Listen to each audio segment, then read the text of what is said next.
Hi guys, before I even start explaining why you're seeing my face today, why I'm speaking to you now, I want to share one thing. I just got off a call with my boss a couple of minutes before I start recording this, and I was sharing my work. It just dawned on me how much I've grown in terms of my confidence level and just in terms of the quality of my craft, you know. Um and I still feel like something is missing. And it's the fact that I'm not able to advocate for myself or even just convince the next person that I am as good as I say I am.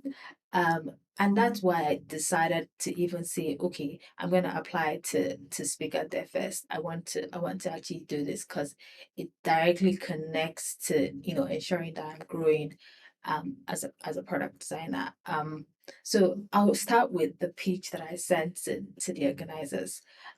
So I was saying that I read somewhere the fastest way to progress in an organization is to perform at a level ahead of the role you're hired for.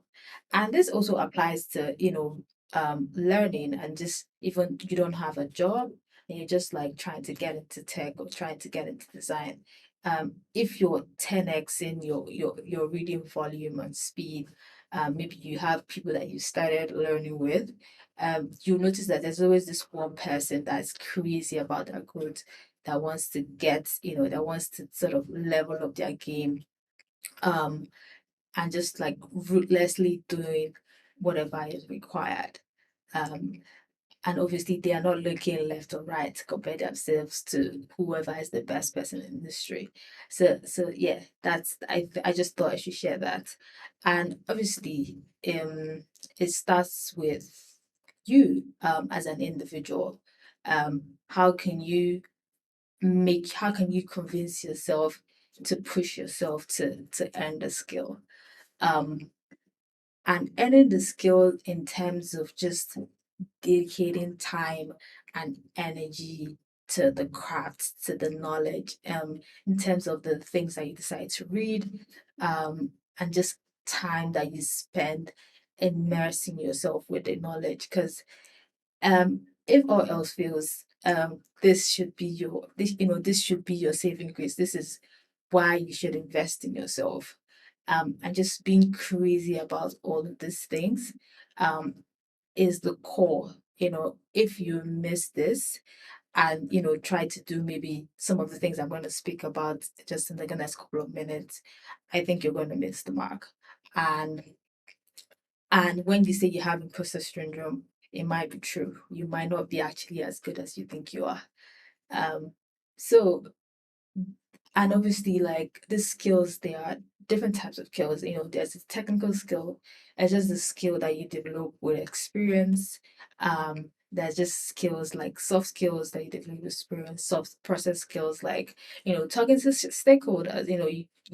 You can never know as much as you need to do know unless you actually work within an organization and there are people that you report to and there are people that you're collaborating with. So that's the only way that you know that you can develop that skill. The next thing that I want to touch on is soft skills. When I started out as a designer in 2019 or so, or was it 2018? I think it was 2019. I didn't think that being a designer would require that I present something um every day of my life. So at work, I'm always presenting my work. I'm always trying to get people buy-in into like an idea, product vision, whatever it is. I'm just always speaking up and always pointing things out. Um, and I think this is very key if you're really trying to get ahead and be the best version of what you do. So it's about, just owning that space and just not being afraid to show up. And I think what has helped me in the past, just in terms of developing communication skills, is to prepare ahead of time. When you come out and see all these people talk and express themselves, it is because they have in fact done the work done the behind the scenes work, which is staying back, deciding what they want to talk about and why they are having that conversation and what kind of feedback they are looking for. So it requires, excellent preparation. It's never them just winging it unless like you've done this for a couple of years.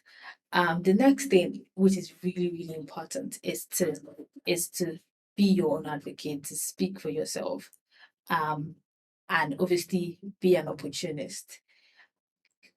And there's this quote that I really like saying that the best way to ensure that lucky things happen is to make sure a lot of things happen, right? So if you're saying, "Oh, I don't want to start sharing my work, or I don't want to apply to this because I feel like I'm not there yet." How do you know you're not there yet? It's you have to try at least, right? Let them say no. I'm going to share a screenshot of like my email from all the rejection. It's somewhere at the end of the slide. We'll get there. So like, who is within your network? I know a lot of people are gonna talk about this thing. A lot of people have already talked about this thing. I'm not the first person to talk about it. And one of really key, really nice things I like about this topic. Prosper talked about this. I linked that in this slide to his talk. He said, "Who's speaking for you?" I think that's why he named it. And I think that is really an important thing to, even if you're not a professional, you're just starting out, you can share that you're just starting out in a very honest way. You can share your story in a very honest way, and just being genuine with the stories that you share. You're not sharing other people's work. You're not claiming that you are the one that did this. You're not taking advantage of people. And even by doing that, you find out that you're even attracting more people to yourself, more genuine people to yourself, lasting connections that will put you in rooms that you want to be in and put you in places that you want to be. I mean, you could be the baddest designer, you could be the best at owning Figma. You eat that shit up. But at the end of the day, if you can't convince the next person, or if you're not speaking for yourself and you're not just showing up in the rooms where those opportunities exist, I'm sorry to say that you're just you need to come out and touch grass, right? That's not how life works. And I think that I struggle with this the most when I started out as a designer. That's even why I chose this topic. The last thing I want us to talk about today is that we never stop. As people that are trying to grow and elevate in our careers, it's important to remember that you didn't come this far to come this far. So it's important that we stay resilient. I put a screenshot of all the rejections that I keep getting as someone that's been in the field for 3 years. So rejection is for everybody. There's because you're getting rejection doesn't make you special. It makes you among us. So small thing I want us to do is to stop comparing ourselves to our friends and their career stride, and and start comparing yourself to where you have the potential to be. I know I read this somewhere, I can't remember where.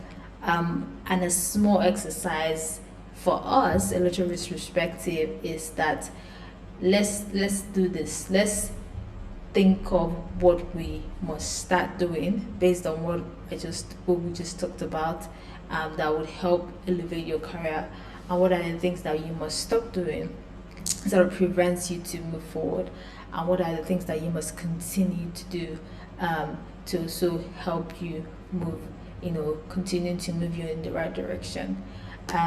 You can send this in to me on my Twitter. It's Lota by Design. And just DM, tweet it, whatever it is. But I want us to just take a bit of time to think about that. So here I'm Lota Anidi. I work at Nestcoin in the design and product team, and we're doing a lot of interesting things. Thank you for having me. Bye.